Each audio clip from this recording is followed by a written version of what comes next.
Sveiki visi, įsijungę Futbolas TV platformą. Baltijos jaunimo futbolo lygos lemiamos rungtynės. Prano Vingelio šeimai, turi žaidėjai yra joje. Ir dabar seks smūgis. Įspūdingas mėginimas. Turnyro ketvirtfinalio, o štai šiais metais gali būti rašyta istorija. Krolikovo mėginimas ir įvartis. Rygiškiai kamuolį į priekį ir čia Lechas Pečūro. Štai taip skatina komandos narius bėgti į priekį ir pavyksta Geležiniam Vilkui pasinaudoti šią ataką. Taikoma. Čia gerai. Perimti kamuolį Geležinis Vilkas, veržimasis iš kairio krašto. Tas kariai va. Toliau. Krolikovo smūgis. Beržanskis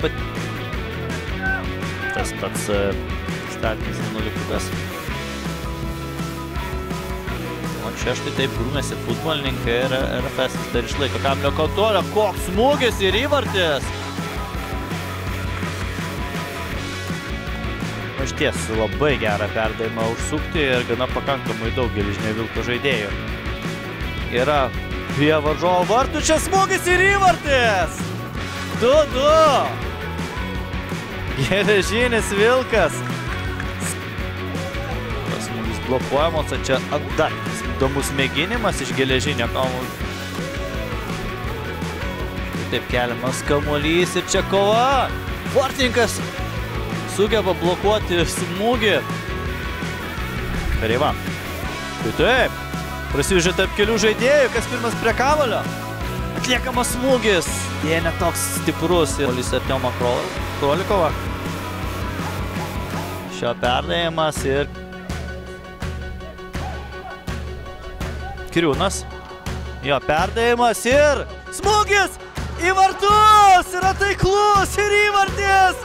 Geležinis Vilkas įsiveržė į priekį šiose rungtynėse. 3-2. Įspūdingas dinga pergalė šiose rungtynėse. Šiai komandai reikėjo likviduoti atsilikimą. 2 kartus lygino. Kažkodėl buvo nuojauta, kad vis tiek būsim gyvi iki galo ir buvom gyvi iki galo ir tikėjau, kad turėsim progų ir sėkmė šiandien buvo mūsų pusėje. Turnyrinė situacija pareigojo šiandien laimėti. Kaip tai paveikė jūsų komandos ruošimas šioms rungtynėms ir tą emocinę būklę? Tiesą sakant, kažkaip nesiruošiam specialiai. Kodėl? Nes daug trenerių kartais padaro tokią klaidą ir girdėjau iš kitų patyrusių trenerių, kad kai būna svarbios rungtynės, bando kažką daryti kitaip, naujai, eksperimentuoti, nes finalas arba svarbios rungtynės ir tada kažkas nesigauna.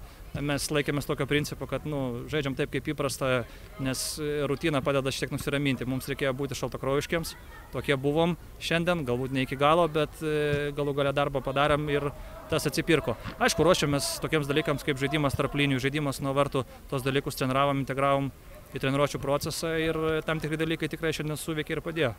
Mes tikrai ruošiamės labai ilgai šitam paskutiniam varžybom lemiamam ir tikrai mes tikėjom, kad mes laimėsim ir atidavėm viską, ką galėjom, treniravomės kiekvieną dieną, nieks nepraleido nei vienos treniruotės ir bandėm kuo labiau pasiruošti šitam paskutiniam varžybom.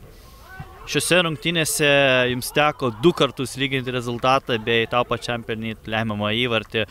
Tavo akimis žiūrint, kaip klostosi šios rungtynės bei kas skatino nepasiduoti šioms aplinkybėms? Šiaip, reikėjo nepasiduoti, nes čia, kaip ir sakiau, lemiamos varžybos ir tikrai, kaip čia pasakyti,